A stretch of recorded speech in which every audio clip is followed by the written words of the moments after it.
Hi, everybody. This is Steve. Let's get some idea of how the market is doing now. Look at this. If you see what does this mean, the Dow future point to a loss of 400 points after Tuesday's surge. So this means that during the day actually has a pretty good run up. You can see that this is today's daily chart here. You can see that yesterday has a pretty big drop. Okay, in fact, over the weekend it caused so much drop that the future actually caused the circuit break，在台湾就叫做跌停板的意思。But but today we actually has a pretty nice run up, and here technically it probably doesn't fulfill as a hammer because hammer usually the shadow, lower shadow should be twice as long. But it give you some good idea, good hope it may be doing better if actually tomorrow open up here. That's what happened today. So, however, if we look at let's look at some more because now I want to give you the context here. Okay, this is how this is today, but now if I actually change that to the Dow future, the Dow future looks like this. So this is actually Dow future means after today about 130 or 120 is become a new day. So this is yesterday, somewhat similar to yesterday, the real Dow chart, but it's different. Okay, now then the new day coming up is actually starting from 1 o'clock, it's going lower like this. And let's see if we can see the future. Okay, this is NQ. So let's look at YM.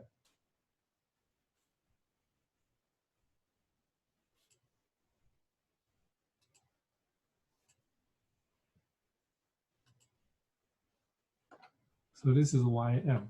YM, so this is 1 minute chart, this is 5 minute chart. So here you can see that this is 13 hours, so that meaning the close. So starting close at least 2,500, then all the way down to 2,440 or so. So it's keep going lower until you can see this pretty strong lower.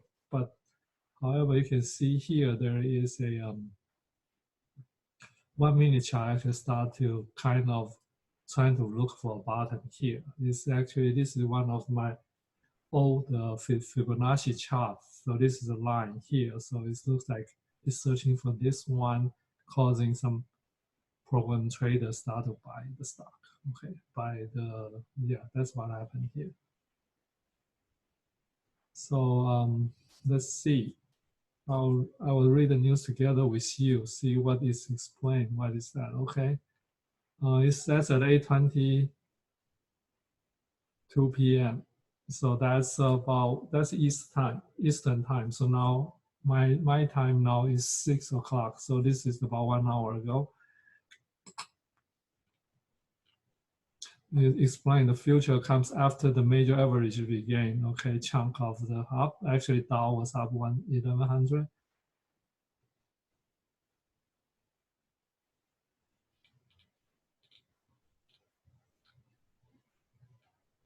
So it actually did not actually explain why this is lower.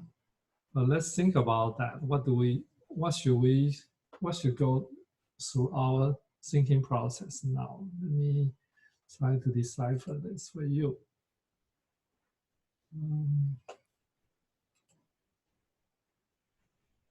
Let's go back to the chart I usually used to share with you is using the DIA as for the Dow, SPY as SP 500, FAS is the financial, and QQQ as the top 100 Nasdaq stock. So if you look at this, it actually looks pretty promising, right? Just look at that. See here is drop, and because of the news, Trump is going to do some tax relief, so it actually jump up here. So here actually from this DIA, actually this is a pretty nice hammer. Here is another hammer, and actually it's inverted hammer also is look promising. And here, if we expand this a little bit, so make it clear. So again, this is an inverted up or the doji, but it's very high up here. And this is hammer. And this is a little bit overlap hammer. So all these four looks promising, but this is the least promising. And this is most promising. Why do I say that? If you look at the Y line, the Y line is moving average 200, 200-day moving average. So you can see that QQQ actually managed to stay above 200 moving average. 200 moving average is pretty important support people are looking at. But yesterday actually will drop below that. So it's a little bit of warning sign, but it's come back here. So actually usually this gives people pretty happy sign here.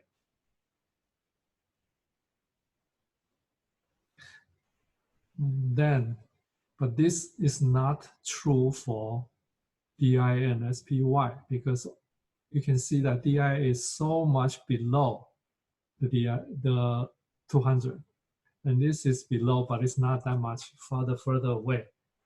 So, and this is also below. What do this tell us? What this tells us, if you actually just put this aside now, is usually when you actually below the 200, the idea is that actually market has a bearish tone. So how do you actually can feel comfortable that you get out of that?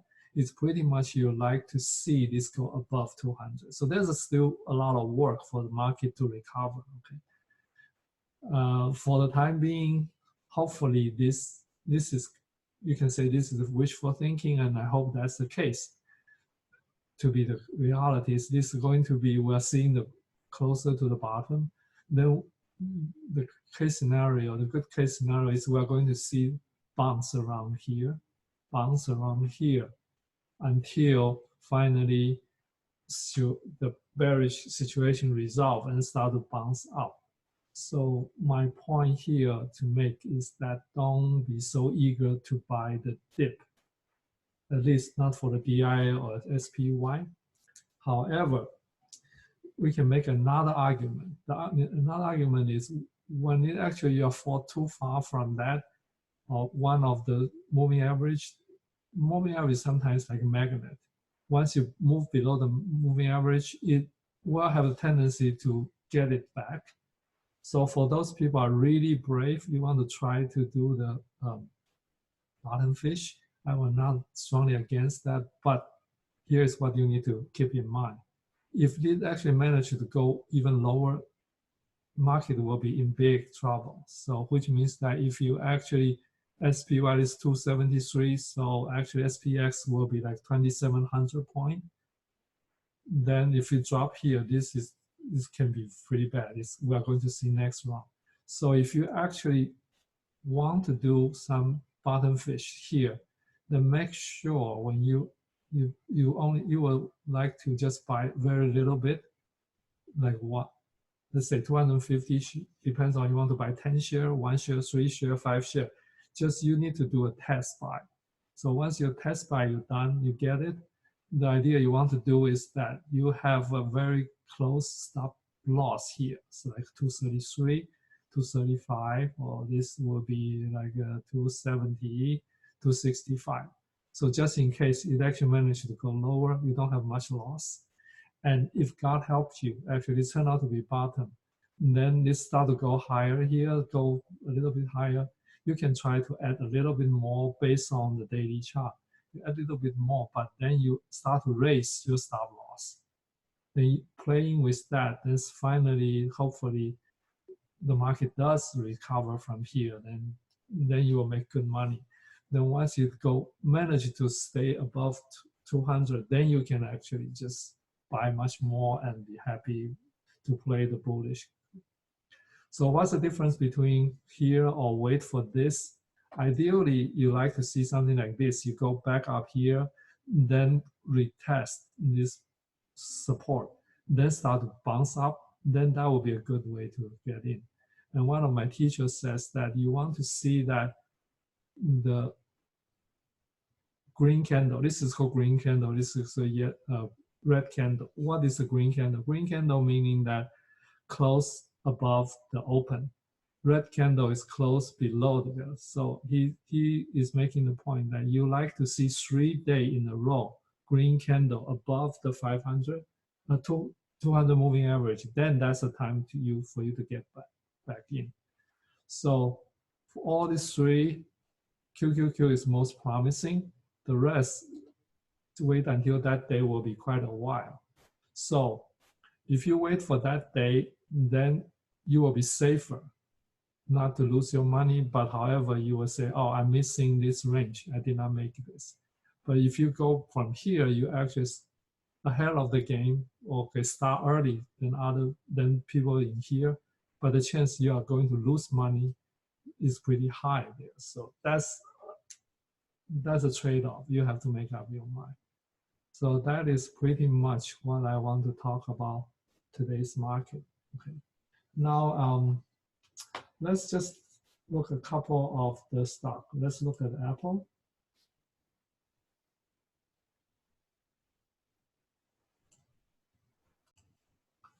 Okay, first thing you can see that Apple is still above 200 moving average, but in general, as we already talked about, the market now is still have a bearish tone there. But if you think about Apple is more in the SP 500, not the QQQ, then you will say, well, maybe I can try. So if you see 3 green days, you probably can start to try. Also, if individual stock wise, okay, here, this is inverted hammer and this is going higher. This looks promising. However, this is below T line, so be careful. So it can be still moving lower, and it's anybody's guess. Okay, that's the first stock we look. So let's next look at Amazon. So Amazon is actually yesterday dipped below MA 200, but now it's going back up. So this is pretty good, and this actually go above the 200 middle of the previous. So this qualify as a morning star. So if you dare to try, again, you can try, but make sure you have a stop loss, or else if tomorrow there's another bad news coming out, it can go lower again. So be ready to see more of the bouncing up and down. Now let's look at this one. This is a terrible one, unfortunate one. This is the what do you call that? This is the Boeing. Boeing actually, I think last week or the week before, I have talked about that, saying, okay, maybe we're seeing the bottom. I say, I'm not sure. Let's wait to see. Let's give you a good example here. When you actually don't try to guess, you let market tell you what actually going. So if you look at here, this is trying to be a bottom here, but here we're already below the T line. So this just goes straight down. So this is pretty bad, okay. But however, now you see a hammer. So it's possible we'll start to see going higher, but it's anybody's guess, okay. Now, this is unfortunate stock I have because originally I think this is a Caribbean, what's that, the cruise, the cruise ship, okay. So let's see, it's called what? Carnival Cruise, okay. Carnival Cruise, you can see that this is all the way down here. So again, I should have actually get out and actually should be shorting instead of longing. So that's a bad mistake I'm making. But here now we're seeing, I guess this qualify as a harami, and this is a hammer. So if you are shorting here, this is the time to get out. If tomorrow open higher here, for the very brave soul, can try to be long, but make sure your stop loss is somewhere here. So I certainly don't suggest you to do this, okay?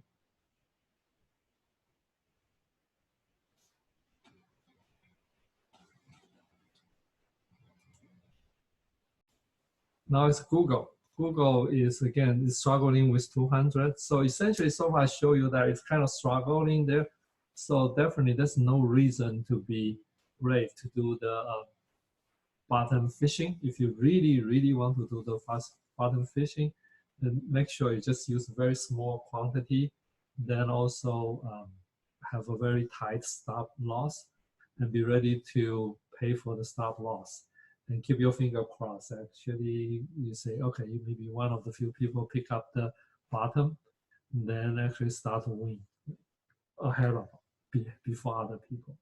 So this is pretty much what I want to say today. So in summary, markets still have a little bit bearish tone, but we may be seeing the bottom, but don't be too brave to here. If you want to really cannot resist to bottom fishing now, make sure you start with small volume and have a tight stop. Okay, thank you.